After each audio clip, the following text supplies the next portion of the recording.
ci demande de complément de dossier demande de complément de dossier ci cas yu mel ni li mu mën a li muy tekki rek mooy c'est soit dossier bi nga xam ne moom la état wu Sénégal moom la justice su Sénégal daal di jébbal justice su France pour layal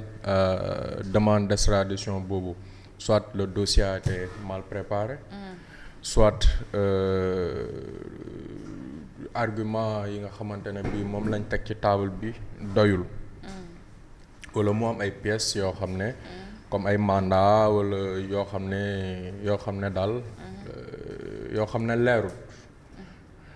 loolu mooy de manière factuelle ci wàllu procédure yi mais dafa am leneen lu muy wundu sur le plan diplomatique mooy di ne souvent bu fekkee ni ñoom jàpp nañ ñoom justice française bi jàpp nañ d'ores et déjà ni conditions yi nga xam ne moo waree pour layal ab extradition matewul conditions yooyu noonu ñu koy rappeler mooy ñoom li la ni ëppal solo au-delà du fond du dossier mais c'est la forme du dossier ndax amul benn politisation ndax nit ki buñ ko delloowee dinañ respecter ay àq ak yelleefam ci nañ koy juger ak ca nañ koy dencee et cetera donc ça peut être aussi une manière diplomatique pour la France ñu bañ a gàntal de manière sèche les juridictions sénégalaises mais mën nañ njortu ne fa lañ jëm te bu ñu jëlee mën nañ ko woowee jurisprudence ci kawu Doro Gueye suñu xel mën na gën a jëm foofu quoi alors aujourd'hui nag li nga xamante ne bii nit ñi war nañ ko comprendre moo di ne ñu ngi ci dama jàpp ni li ab test la pour les juridictions sénégalaises ci ay juridictions yoo xam ne bëri na ay analystes bëri na ay xeltukat yoo xam ne jàpp nañ ni une partie de notre justice est instrumentalisée ou peut-être instrumentalisée dossier bu ni mel pour moi c'était l'occasion ñu wan ci une parfaite impartialité ñu wane ci une parfaite impartialité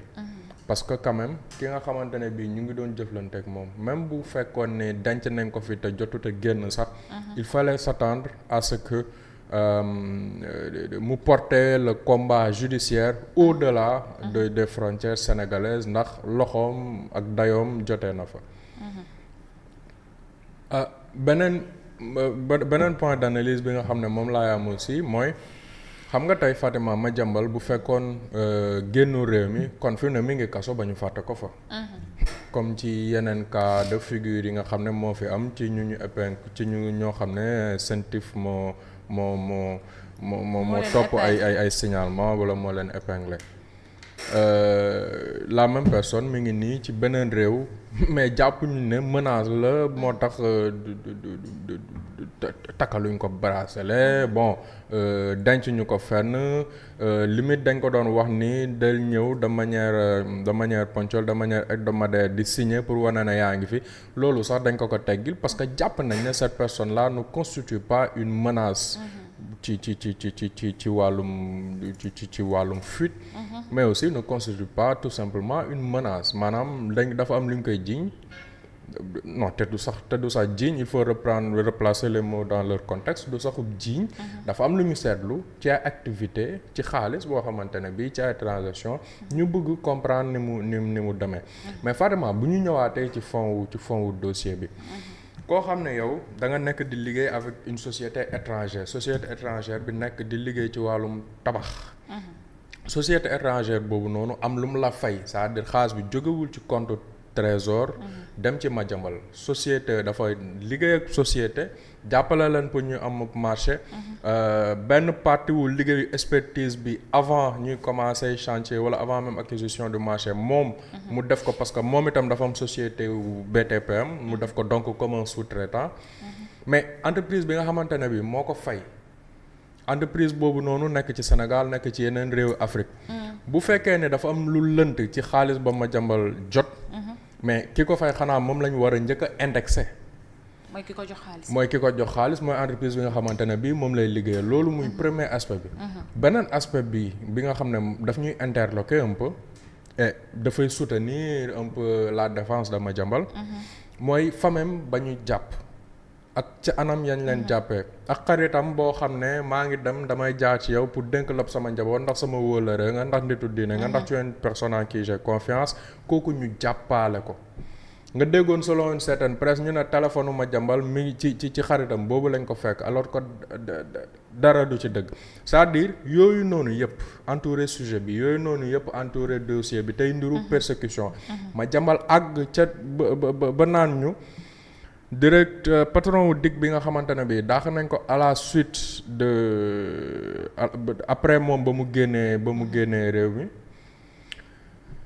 li tax ñu daaxu ko mooy dafa d'accordul woon ci incarcération wu benn ci doomam yi parce que moom daf leen ne loolu waruñ koo mën a nangu étant donné que kii laalewul taxawul ak dossier bi ci boppam. mu taxaw donc jàkkaarloog ñi nga xam ne ñoo koy sant mu jàppee na leen kii waruñ koo jàpp. et que du yoon ñu dàq donc le patron de la DIC ci loolu d'après Madiambal Diagne te ba mu ko waxee ak léegi déggoo ex-patron de la DIC boobu génn daal di démentir déggoo ministère de l'intérieur daal di démentir déggoo kenn daal di démentir déggoo itam kenn koo ko attaqué en diffamation.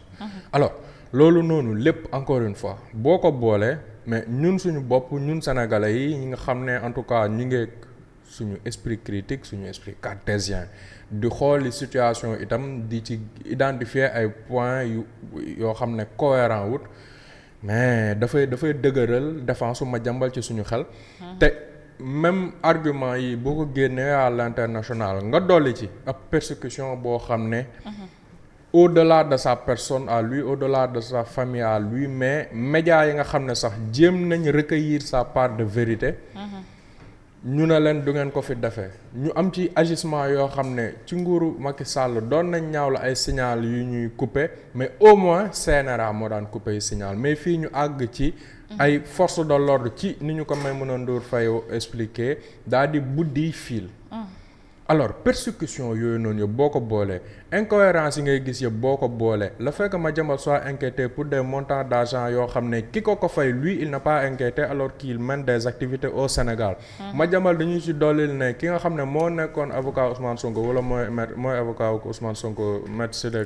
Clédor Ly mooy avocat wu boobule entreprise bi nga xamante ne bi moom ñoom la doon liggéeyal te ñooñu ñoo ko fay moom. donc ñu mën a njort itam ab conflit d'intérêt entre une personnalité bu na ci sommet de l'État bi parce que dafa bokk justement avocat avec cette entreprise là. alors grosso modo c'est un sujet boo xamante ne bi on en a beaucoup parlé mais daf ñuy won rek ñun encore une fois daf ñuy jox nattukaay ci suñu justice ak impartialité am ak partialité am. daf ñuy jox nattukaay ci suñu justice ak cette question-là de l'instrumentalisation d'une partie de la justice notamment du parquet wala le pôle judiciaire financier vraisemblablement. te Madiambal donc on se rend compte que mënoon na fi toog. ñu jàpp ko denc ko